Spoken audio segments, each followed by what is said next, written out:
have a Hohner Concerto III accordion. It has 34 keys in the treble with 72 bass buttons. There are 3 reeds in the treble, low and 2 middle, with 5 switches on the treble side. And I'll go through them so you can hear what they sound like. That would be your 2 middle. Low and middle, bandoneon. Master. Low.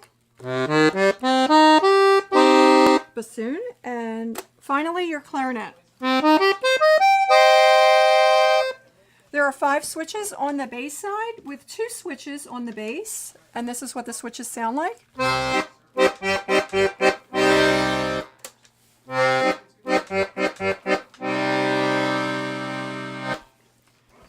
This is a nice, lightweight, compact accordion. You have a nice musette sound here. This would be perfect for someone who's moving into the intermediate level, or somebody who just wants to stroll with a smaller, lightweight accordion. It has a pretty big sound for a small accordion.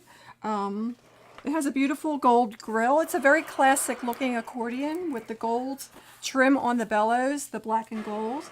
It has a really nice sound, so I'll play something so you can hear what it sounds like.